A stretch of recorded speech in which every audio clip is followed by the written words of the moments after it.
Well, the meeting was, we got on the agenda for their regularly scheduled update about the Rice Ridge fire, and it gave us a chance to speak directly to the community members about the smoke that they're seeing in their town. They know the air is bad. They wake up and they can't see really across the street, and they know that you're supposed to be able to see through air.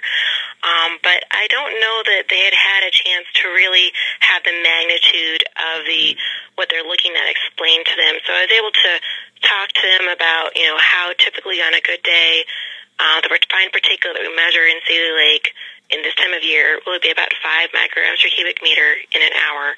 And yesterday morning, it was over 950. Just the fact that they are so far beyond what we consider hazardous, we don't really have words for the category that would describe the type of air that they're living in right now. So it gave us a chance to talk about the magnitude of the smoke and then also kind of explain why it's happening. The topography of Seeley Lake is so confined that smoke just pours down every single night and gets trapped and then builds and builds and builds and builds until it can finally start to break out in the late morning and early afternoon. And it's going to keep happening. And I'm not sure that they'd had that really laid out. I mean, I'm sure they're living in it and they understand that it's happening, but it gave us some face time and a chance to really put some words and some descriptions to what's happening and explain why we are recommending that they leave the area. Well, let me ask you this. When the meeting was over and people had a chance to visit with you, what kind of things did they share with you? Were they shocked? Were they surprised? Were they just, this is my home, I'm not leaving? What was the attitude? For the most part, the folks who were there, the impression I got is most of them are planning on staying. We talked about using an air filter. They can filter out using a HEPA filter down to very, very small diameter particulates, so less than 1 micron in diameter, to try to create a sort of cleaner space. But there's a general feeling of this is where they are, and they aren't planning on leaving. I did hear one woman who said she was planning on getting out. I got a phone call from a woman who lives out of City Lake who said she's looking to evacuate a family to her house. So I do think that some people have left already. I do know of some people who sent some of their family members away. But I also know that there are folks that are staying who have serious health problems already but have chosen to live in the smoke. So I guess one question I might ask, and I'm not sure if you'd have any knowledge of this, has the clinic been busy with folks walk-in traffic saying, I can't breathe, I need help? My understanding is they have seen an increase in people coming in with respiratory issues and concerns. I don't know if there's been any emergency calls yet for the fire department to respond to, but people are definitely feeling the smoke. They're all thinking about it and talking about it. But I am concerned that there is a general sense in some parts of the population that it's not that bad. And it's not that it's not that bad, it's that it's worse than that bad. It's the worst we've ever seen. So how long, I understand the fire is like maybe 20% contained, and they don't expect containment really until maybe even October. Could this type of inversion and smoke and pollution last all the way through the fall? As long as that fire is actively burning and producing smoke right above Seeley Lake, they're going to have smoke coming down at night, and the inversions are only going to get stronger. As we get closer to fall and as we get into fall, the inversions are going to get much stronger and last a lot longer into the day. And so until that fire is actually out or has a serious behavior change, they're likely to continue having really smoky mornings. I don't know how long it's going to continue to be this bad. This is completely new territory for us. But at the moment, it's not showing signs of improving. I feel like there's something terribly distressing about the fact that when I looked at the numbers today and thought, oh, it's only 600, and I was relieved because it wasn't 900. Meanwhile, in Missoula, it was like 60, and I'm telling you, it's unhealthy.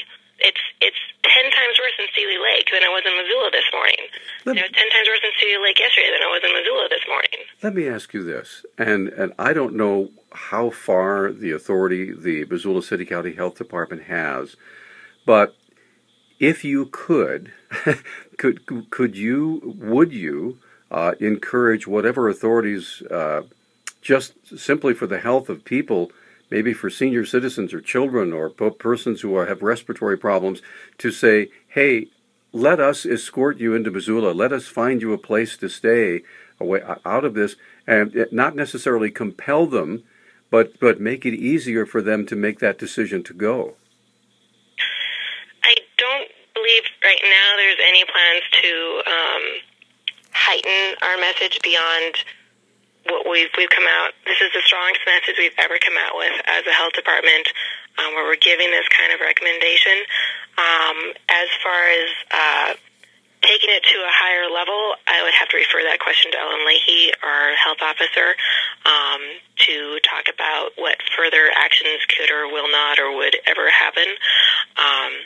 But right now we've tried to give them the strongest message that we have ever given and give them the best information we possibly can, because it reached the point where when I was telling people our stock hazardous air quality message that is stay inside and lower your activity levels, that was no longer appropriate. It wasn't helpful. It wasn't going to actually help people, because the inside air in the buildings in Seeley Lake is going to be as bad as the air outside of Seeley Lake unless they have an excellent filtration system set up. And so I can't say just stay inside and lower your activity levels and you're going to be okay, because that's no longer accurate.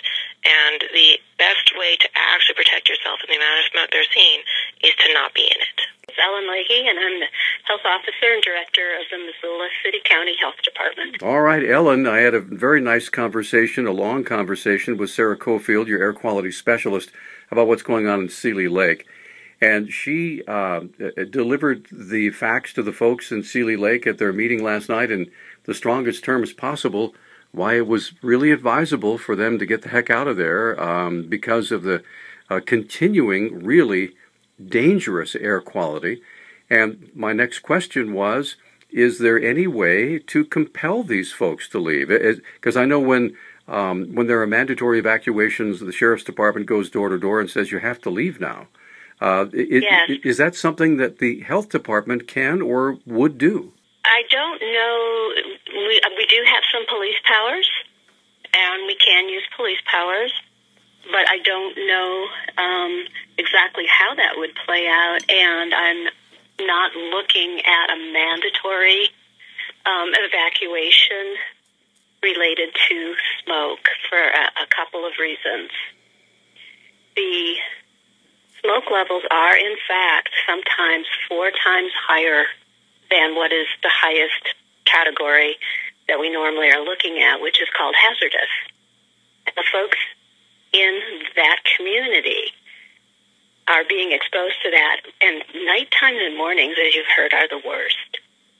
But we also have to look at the feasibility when we issue an order. And so we went with recommendations, because the feasibility is there's different risks and there's different work and living arrangements for different people. And so the strongest recommendation is get out of that airshed. If you can get entirely out, you're up there visiting your vacation home or whatever, take this information and know that it's this bad, make your decision. If you can't do that, or don't want to do that, because you work there, then stay somewhere in the evening when the smoke, at the night and morning when the smoke is really bad. It's just socked down in that valley. Every hour that you spend out of that smoke is a respite from it. If you can't leave at all, or you decide you're not going to leave at all, then get a safe space in your home by using a filter. So we want people to have those options. This is going to go on for a while. And to have the options and the information so they can set it up so it works for them. Got it. All right. Just a second. Okay. So you had just mentioned that you're going to keep at this, right? Absolutely. We have not seen levels like this. And so everyone around Missoula knows the usual advice, stay indoors. With these levels and the reports that we have, we can't say that staying indoors is protective. We don't want to give out information that is probably not going to protect you in this particular environment. So we upgraded and strengthened our recommendations